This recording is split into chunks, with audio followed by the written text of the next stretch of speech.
So you said that China controls 98% of gallium in the world right now? Yep. Did I, So, did I hear that correctly?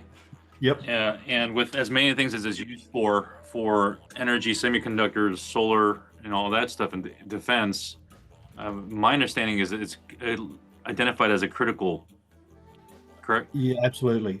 I think about a year ago, I heard there's about 6 months of gallium supply globally outside of China. We've got 13 meters at 8 grams a ton. We've got 22 meters at 2.7. There's a lot of stuff like that. And you're up to 27 grams silver on a couple of those as well. So we've still got a heap of silver grades pending. We've got 4 or 5 targets once we get this IP data out on the southern parts of the tenements. We've got a few more targets that are looking, we suspect, very good, but just analysing the data at the moment. So potentially we've got a little area here that's got a handful of potential exciting targets, which may turn into something very real. We're not a lifestyle company. We all know how we're going to make money is by actually making a big discovery and getting it to production. There's been a few takeovers with companies that have 2, 3, 400,000 ounces, and they're getting 300, 400 million dollars. So you do the maths. It's 15 cap. If we get to 500,000 ounces, and someone did come, that's a decent upside.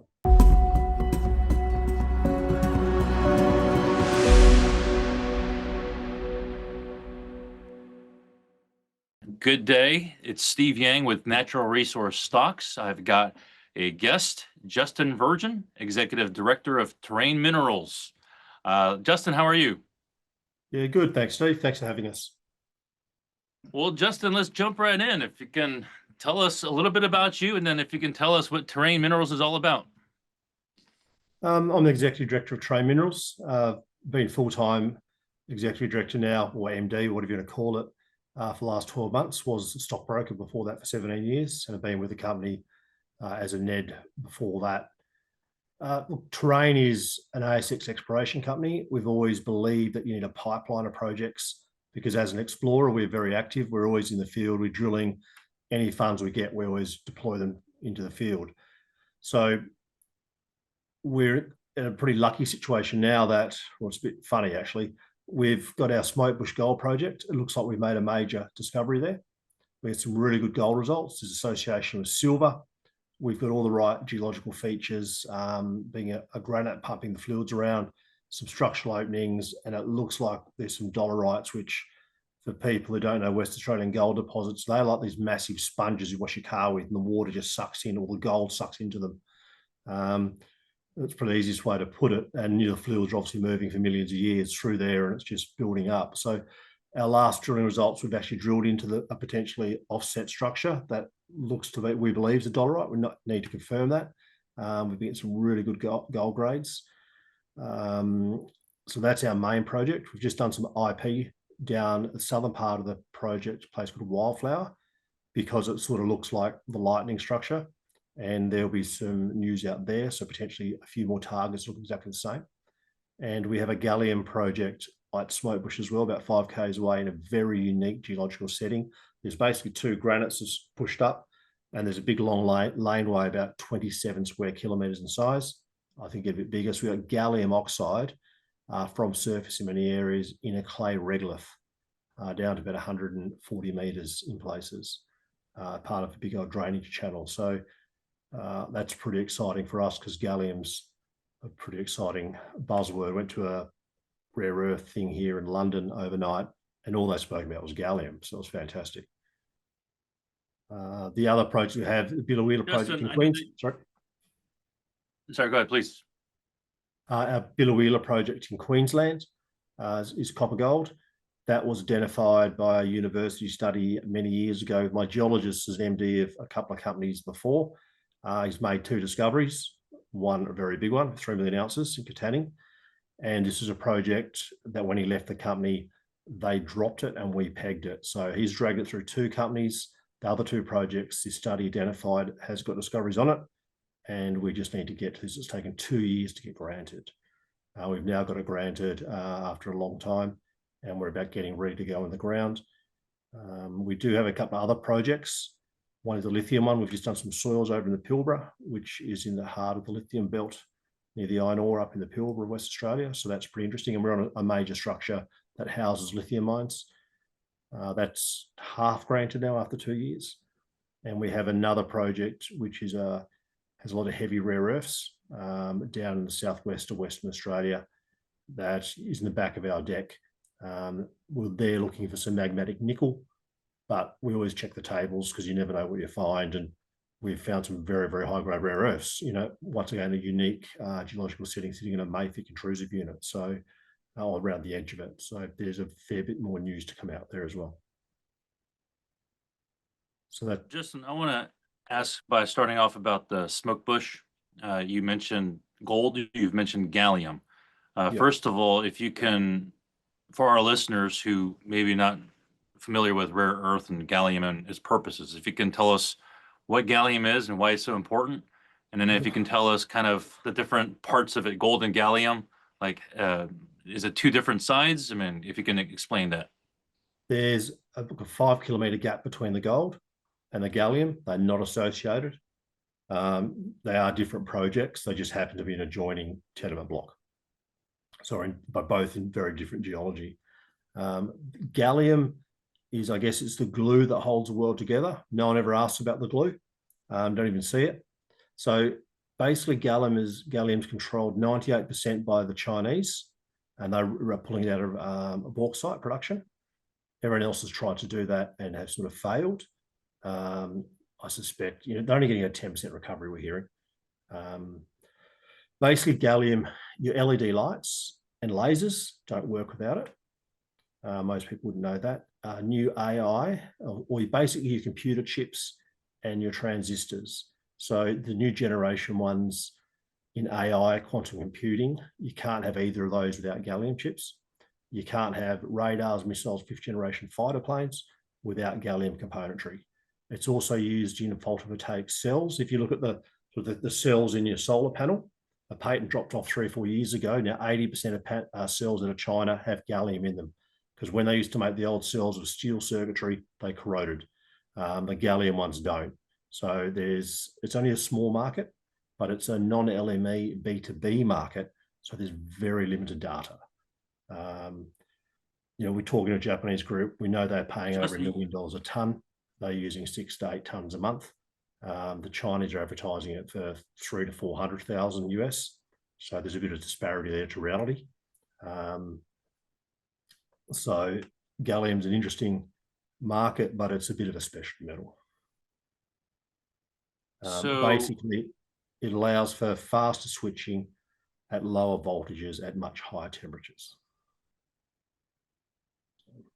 So you said that China controls 98% of gallium in the world right now? Yep. Did I hear that correctly?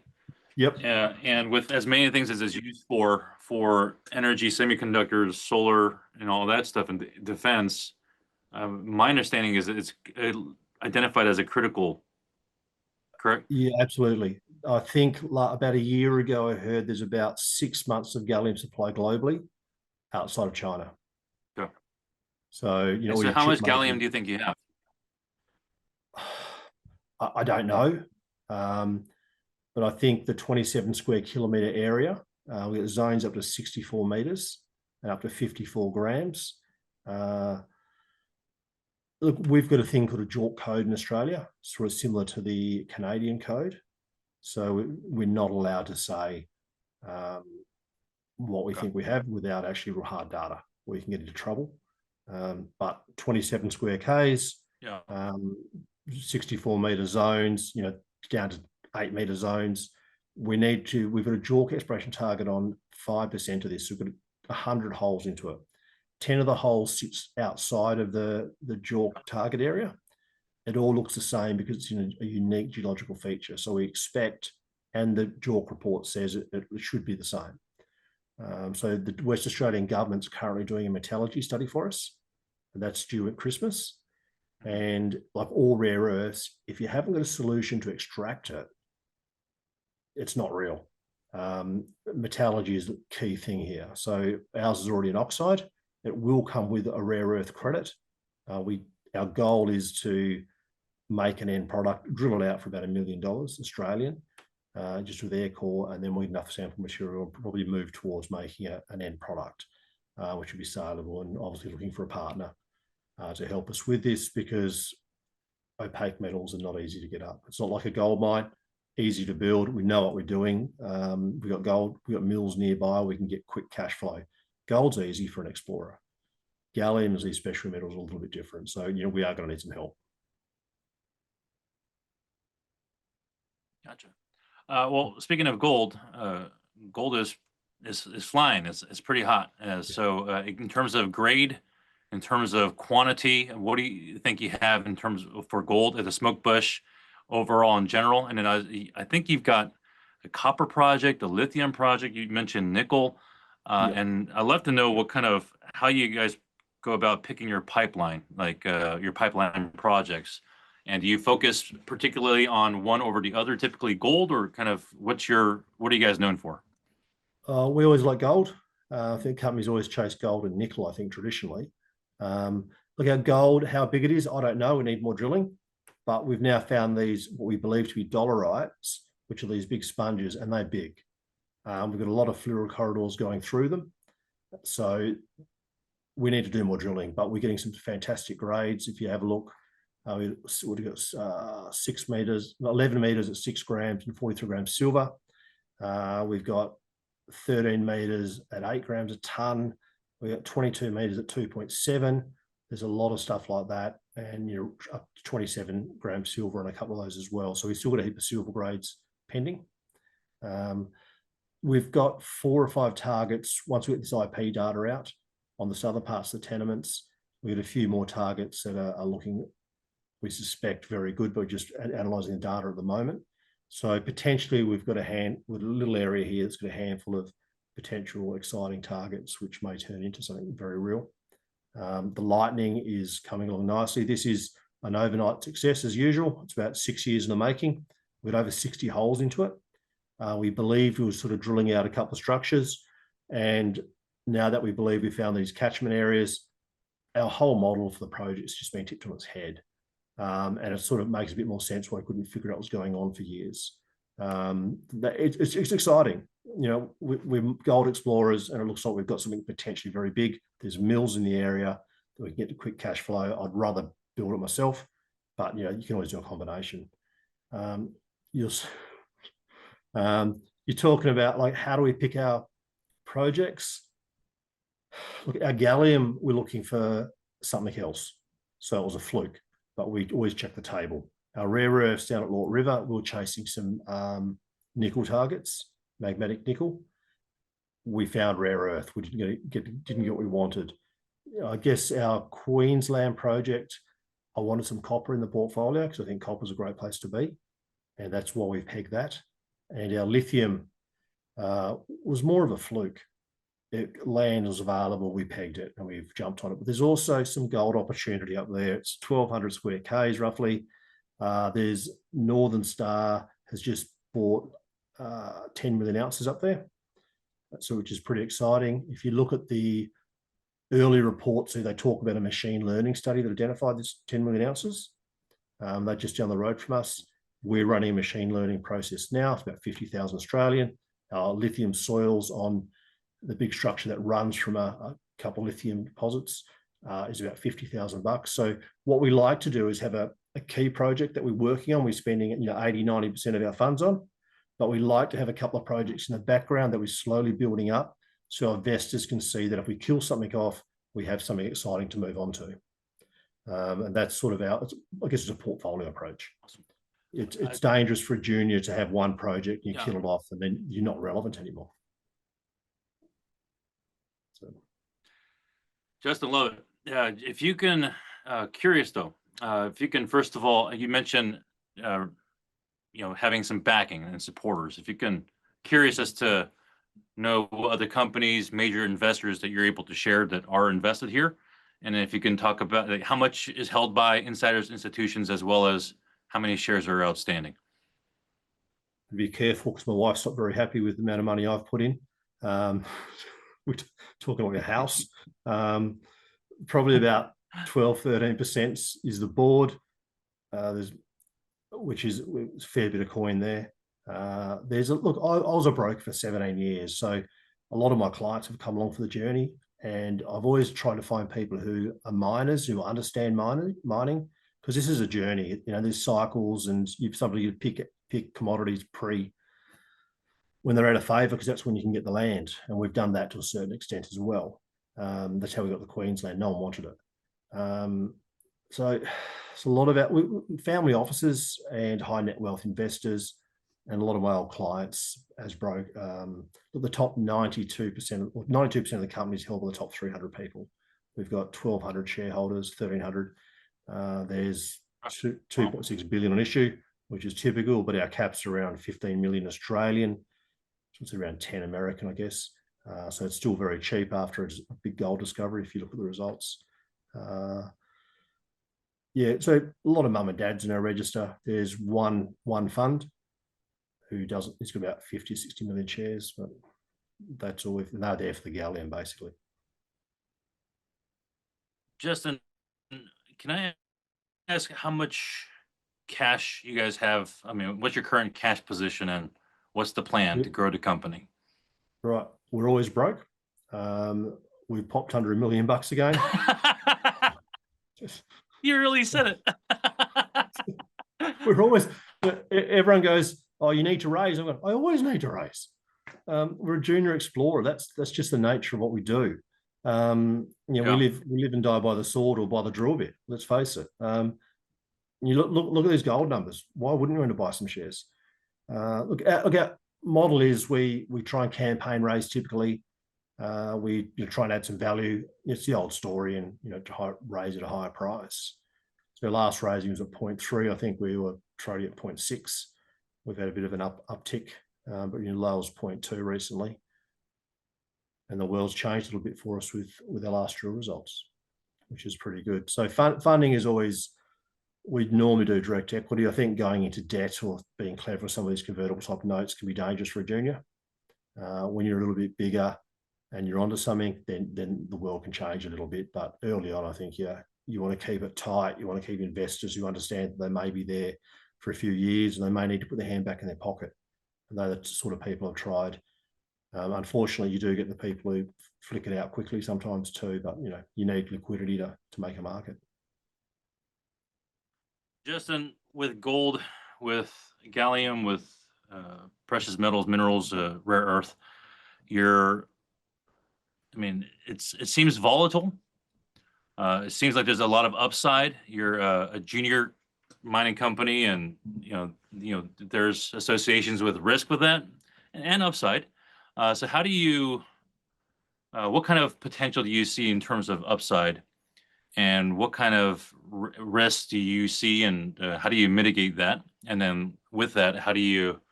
What kind of value do you think that you guys offer for investors? I think with a market cap of around 15 million Australian dollars, there's a fair bit of upside here with our drilling. So the next campaign, we'd like to be drilling before Christmas, which I think we will be. So there'll be some more results. And look, with this, as we've been drilling, and we've basically have a new model, and we've confirmed our new model with our last 5,000 meters we've done, we're going to go back and drill this time a lot smarter. Before we did some IP with a few holes in, and we thought, maybe this. 5,000 meters later, we've confirmed our new model's real. So upside is, well, who knows? These potential catchments are big enough to hold a substantial size deposit. We do have some other targets there that look very similar. So this could be a standalone, gold mine with some serious size. Everyone's goal is to get to 1 million ounces at decent grade. That's obviously our goal. We need more drilling. I'd like to tell everyone we're going to get there. I don't know. But if you look at we've had Capricorn Metals take over Warradar, so they basically surround us now. There's a lot of acquisitions in the area. We've got Vault Minerals has the Rothsay mine, which is also associated with the Mount Mulgine intrusive unit where we're at. They've got a mill up the road, deflector. Kirklocker mill turns on early next year. There's 2 million tonne capacity. I don't think they've got enough ore for that. So we're in a sweet spot, I think, for gold, let alone the price, and with silver as well. We're in a good place for someone who likes a little bit of risk and invest in the gold space. You know, you've got a company that's got a long history of spending all its money in the ground. We've got a little office, got no matching furniture. There's 2 of us full time. We run pretty cheap. We're not a lifestyle company. We all know how we're going to make money is by actually making a big discovery and getting into production. There's been a few takeovers with companies that have, you know, 2, 3, 400,000 ounces, and they're getting, you know, $300-400 million. So you do the maths. It's 15 cap. If we get to 500,000 ounces, and someone did come, that's a decent upside. And in a gold market, especially in Australia, we've got a lot of these old big mills floating around the place. And that's one thing we do have a lot of mining infrastructure. You guys in the US have a lot of oil infrastructure, pipelines, etc. We have lots of gold mines with mills. So these mills have been mined big open pits, and then they've gone underground. So they're all short of ore, which is good for us. Yeah. Justin, if you can share with us, our listeners, how to find you if they have any questions or if they want to learn more about your story. Terrain Minerals, our webpage. I'm sure you'd have it on your film, but yeah, and that basics email terrain@terrainminerals.com.au. You mentioned the show in the header, and I'm more than happy to have a chat. I'm actually heading to the US tomorrow, so I'll be in New York and Washington talking about rare earths and gallium, funnily enough, and talking to a couple other people there. So yeah, I'm around if people hear this, and I'm still more than happy to catch up. But yeah, always happy to talk on the phone or video calls as well. Justin, lastly, if you can share your ticker where you're trading. Our ASX code is TMX. So it was a Tom Mountain Xylophone. Never been. You need a new word. Yeah. X-ray. X-ray. Yeah. So TMX, and yeah, ASX code. We're trading at 0.6%, which is pretty low, but a reasonably tight structure. So that's pretty good. Awesome. Well, Justin, thank you so much for your time. Thank you for letting us know about Terrain Minerals, and love to continue to follow your story. Yeah, thanks, Steve. Much appreciated the opportunity, and yeah, hope people reach out and ask some questions.